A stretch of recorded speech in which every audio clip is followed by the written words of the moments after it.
Okay, FPS test guys.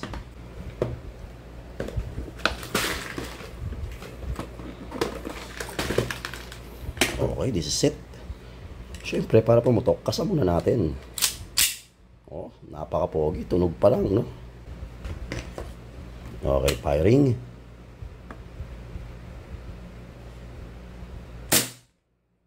Lakas ah. Ganyan. Uy! Ho, ho, ho, ho. Yan. Unang bigay.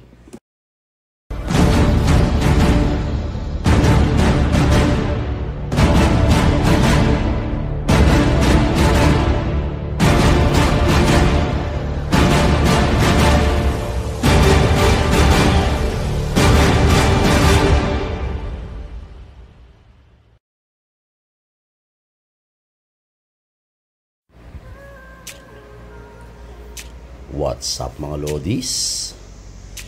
Okay, dahil gunban ngayon, sakto napadaan kami ng Vincent's.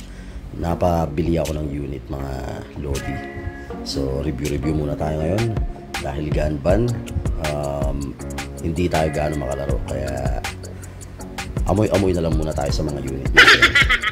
So ang bagong unit natin ngayon, ang IREX High Kappa. I think 6.0 yata to yung haba niya. Yung T-Rex High Kappa is 5.1 lang, so mas mahaba to. So okay, open natin. Tada! Syempre yung bubungad dito is yung manual muna. Ay hindi, ano to eh, yung brochure yata to sa ano, Vincent's.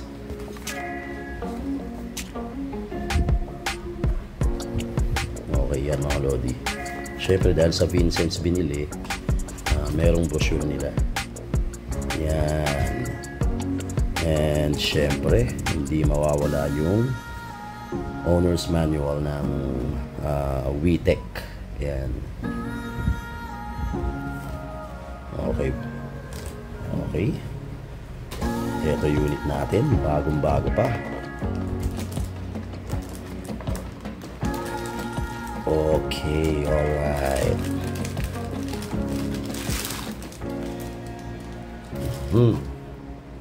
Yan, makikita nyo, silyado pa yan, ha.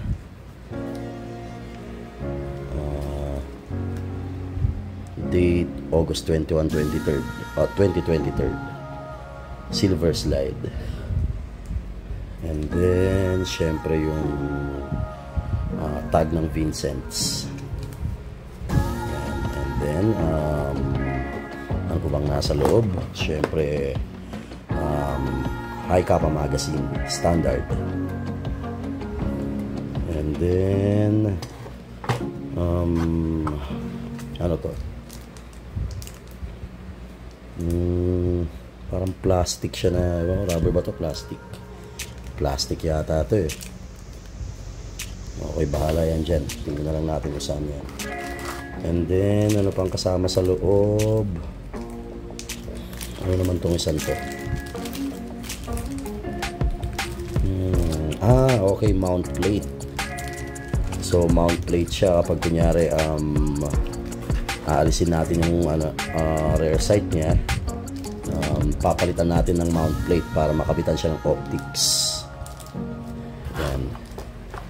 Okay, yun lang naman yung mga nasa loob mga lodi. So, check natin yung unit. Teka lang.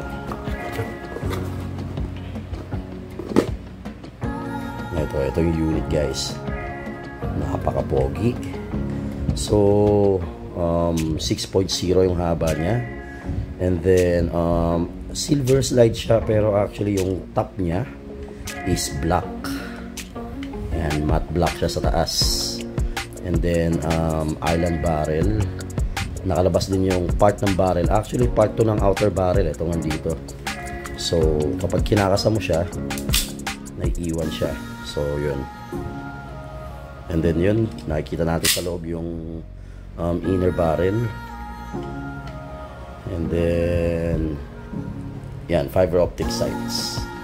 Yeah. Tapos, ano ba meron dito? Actually, yung pinagpipilian ko ng una is ano eh. Black, silver. Black, silver. Black, silver. Which one, Max, do you think? Silver or black? So, talagang bili nung una is yung black. Black talaga yung pinaka gusto ko talaga kasi syempre medyo hindi ako fan ng ano eh, ng dual tone eh. Kaya gusto ko talaga is black. Pero nung pumunta kami sa Vincent's, grabe, nung nakita ko tong silver slide, napakalayo ng kinapogi niya kaysa sa black. So, yun, kahit na mas mahal siya ng I think 500, mas kinuha ko talaga tong silver slide. Yan. Meron siyang, ewan ko ano to, Arabic ba to? Arabic ba yung nakasulat dyan? Pati dito sa kabila. And then logo ng WeTech sa loob. Dito pa. Actually, maganda siya, pero ang medyo hindi ko lang trip is ito. Yan. Yung print na yan. Medyo nababaduyan ako, nakukornian ako sa design niya na yan kasi parang alam mo yun, imbis na para na sanang totoo, mas nagmukha pa siyang laruan.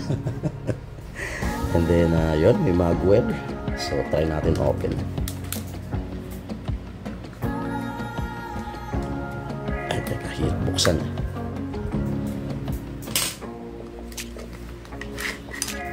Yan. So ito yung frame niya, talagang mas mahaba siya talaga kaysa sa standard high kappa. So I think yung slide ng standard high kappa, which is yung 5.1, hindi siya shoot dito kasi mahaba yung ano niya eh, mahaba yung lower frame niya eh. Yan, and then yun, metal construction din siya, ito and ito, and then ito polymer yata ito eh, or plastic. And then napaka-pogi, diba? Okay, and dito sa part na to, actually ngayon ko lang, mga unit ko kasi ano eh, 1911 and high kappa lang, kaya alam na alam ko siya talaga yung loob. Pero ito iba yung sa loob niya. Ngayon lang talaga ako nakakita ng ganito. Siyempre, ibang unit nga naman to. High kappa din siya pero mas mahaba. Ito, ano ba itong parang bala dito? So, try natin baklasin. Dito, I think parehas lang siya eh. Ito, dito, I think parehas lang ito nung sa standard high kappa eh. And then, try natin baklasin. Paano ba to?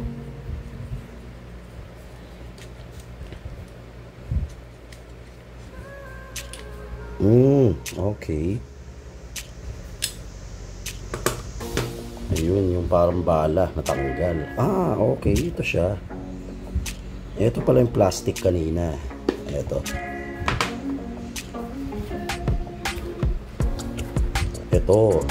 pala siya. So, para may extra ng siyang spare parts. Siguro pag nasira to, nawala. Ano ba to? Plastic lang siya eh. So yun, para siyang bala. Ayan eh. Pero I think ano siya eh, parang extender, parang ganun. Kasi mas mahaba siya eh. Ayan, parang extender lang siya. And then yung dito niya, itong rod na to, ano bang tawag dito?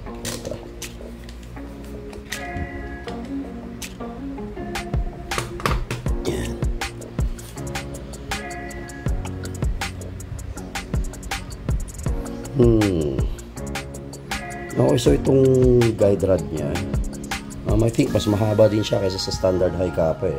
And then another thing is, meron siya ditong parang pin. Yan ang pinagkaiba niya sa standard high kappa. So itong pin na to, parang itutusok siya dyan, yan, para maging parang ewan ko, para extender. Kasi nga mas mahaba siya. Paulit-ulit ako, no? And then itong guide rod niya mas mahaba din. Kaya tignan natin yung sa T-Rex. Okay, so ito yung T-Rex high kappa. Yan. Mapapansin nyo, medyo dami na siyang faded na portion. Gamit na gamit ko talaga kasi ito eh. Isa to sa mga paborito ko eh. Compare natin yung slide. So yun, mas mahaba nga siya ng parang 1 inch. Almost 1 inch. Or 1 inch. Hindi ko sure pero yun nga, mas mahaba. Compare natin yung loob.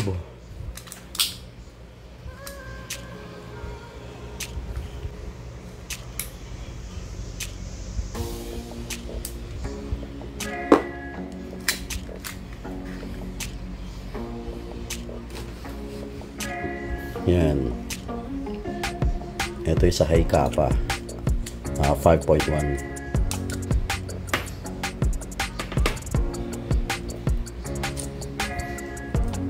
Yan. So, ito yung sa 5.1. Ito yung sa 6.0. Parang pares lang naman sila. Color lang ang nagkaiba. Yup, color lang. Kasing lapad din sila.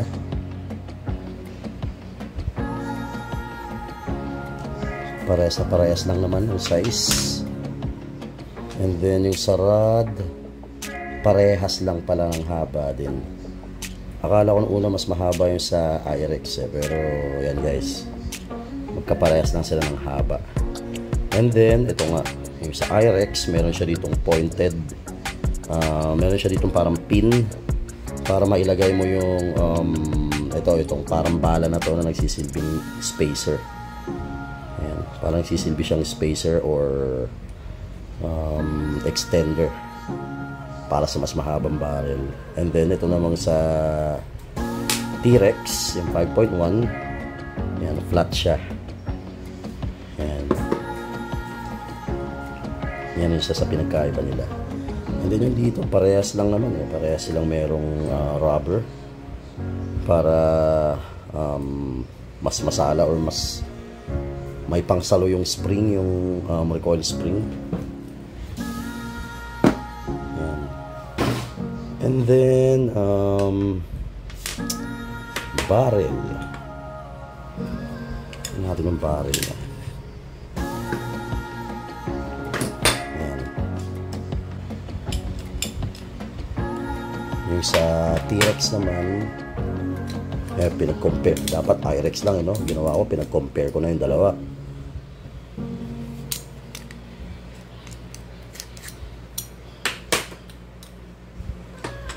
Eto.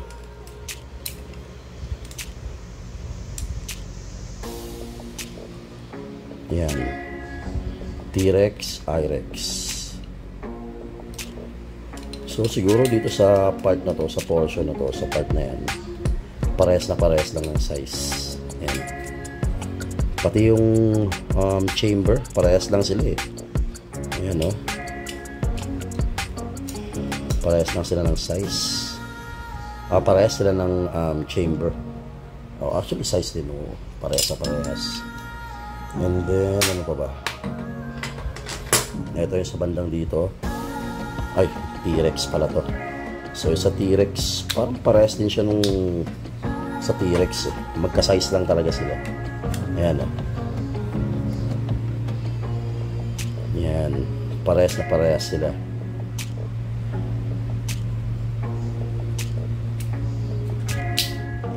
Ito yung sa IRX, ito yung sa T-Rex. Parehas sila ng size ng piston. And then yung blowback housing set, yun, parehas na parehas sila, pati yung nozzle.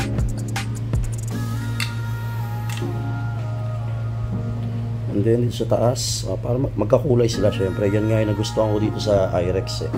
Ay sa silver slide kasi hindi siya buong silver slide. So ang in-expect ko kasi kapag kaya ako nababaduyan sa mga dual tone tsaka yung silver slide, hindi napapansin yung sa part na to. Yan, hindi napapansin.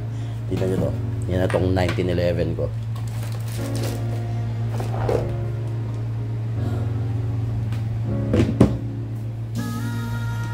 Itong 1911 na to. O, di ba? Kumbaga parang, syempre, dahil silver to, silver din yung barrel, parang, ano yun? Parang, medyo walang forma. Di ba? Para sa akin na parang medyo dry. Pero, kapag ito yung ano mo, barrel mo, dual tone, and then salpak natin yung barrel niya. Ayan. O, di ba? Pag tinignan mo, dual tone pero diyan sa top ang ganda, no, di ba? Pansin na pansin pa rin yung sa part na to, yung silver. O, di ba? Kasi yung taas niya is matte black. So, yun. Yun lang, guys. Parang wala naman na masyado makikita dito. Parang T-Rex din lang. And then okay, magazine niya, syempre yung standard. So pares lang yan ng sa T-Rex, kahit anong high kappa.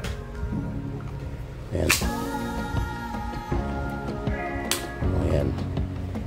And then ito rin yung sa, ito naman yung sa T-Rex. Diba, sakto-sakto ng parehas lang. So, okay, FPS test tayo. Buuin muna natin, syempre.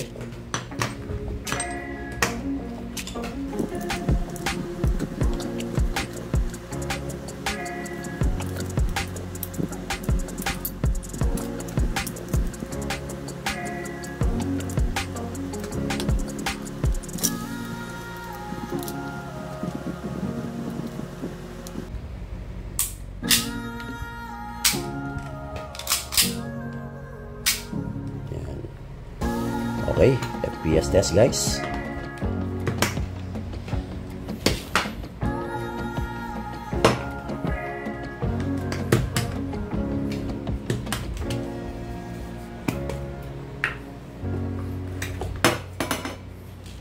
So maglagay tayo ng mga 5 bala, 5.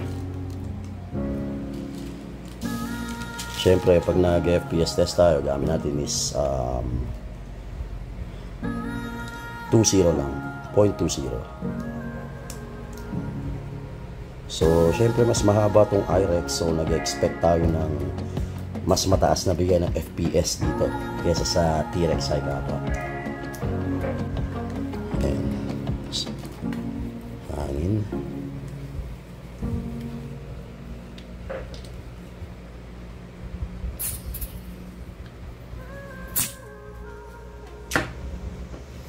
Yan, pag nga pala naglalagay tayo ng hangin, ganun guys. So, dapat nasa taas yung gas, and then press lang natin.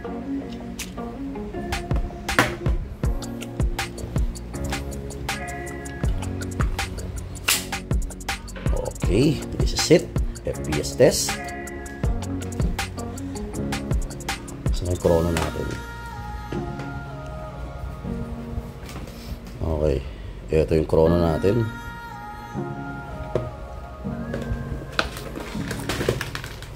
Okay, this is it. Siyempre, para pumutok, kasama na natin. Oh, napaka-pogi. Tunog pa lang, no? Ayan. Tsaka nga pala, ito, ambidextrous na yung ano yan, lock. Siyempre.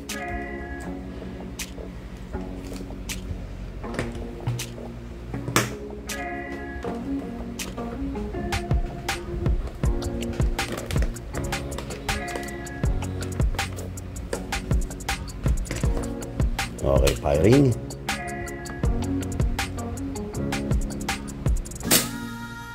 Nakasa. Ganyan. Uy! Ho, ho, ho, ho. Ayan. Unang bigay. 398. Almost 400. Oh, ina-expect ko dito mga 380 lang eh. Nice. Talagang halos parang rifle na rin ang lakas niya. Okay. Kaya hirap i-shoot ng chrono.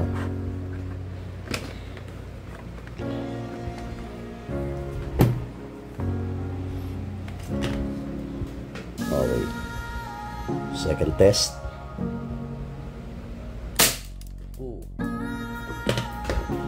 Lakas natutulak yung ano Ilan yan?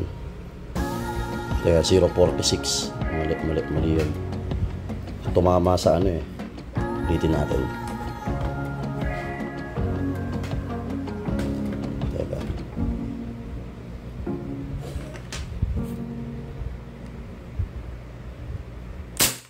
Yan. 390. Yan. Teka, para magalaw Ayan, 390. Tapos isa pa.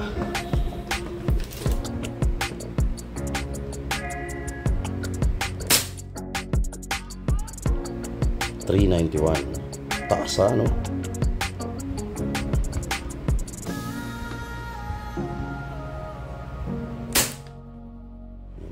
$384 na. And then nag-slide lock na dahil wala nang bala. So yun, syempre bababa siya, bababa ng bababa kasi lumalamig yung magazine.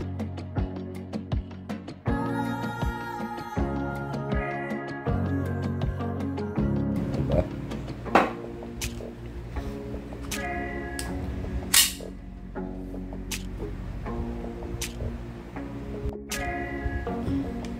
Yun ang FPS guys. Grabe, imagine yung unang bigay niya is 398, almost 400 na. Dalawa na lang, 400 na, lakas. So, yun nga, napatunayan na guys, malakas talaga tong IREX. Syempre, barrel pa lang mahaba na, so expected na natin na malakas. Pero, hindi ko talaga in-expect na aabot siya ng 398 kasi na-expect ko is mga 380 lang. Ganun. Yung T-Rex kasi nasa 360 mga ganun yun. 360, 365. So, akala ko mga 380 lang to. Pero almost 400 yung binigay niya. And then, ang gamit kong gas is ito lang, yung 12. So, 12 lang na puff dyno. So, malakas siya talaga guys. So, talaga mapapaaray yung matatamaan natin dito. So, okay. Yun lang guys. Abangan nyo na lang sa mga susunod na game pag naglaro ako. Syempre, iwas-iwas muna tayo dahil gun ban ngayon. Kayo rin mga co-airsofters, ingat kayo. Syempre, be responsible airsoft owner kung lalabas kayo. So, make sure na concealed. And, yun. So, syempre, hindi natin pwedeng gamitin kahit saan lang to or ilabas. Dapat sa gaming field. Okay guys, that's it. Hanggang dito na lang muna. And sana naging helpful naman tong quick review natin sa IREX High Kappa kahit paano. So guys, if you like the video, please hit like and subscribe. Thank you guys for watching and see you guys in Battlefield.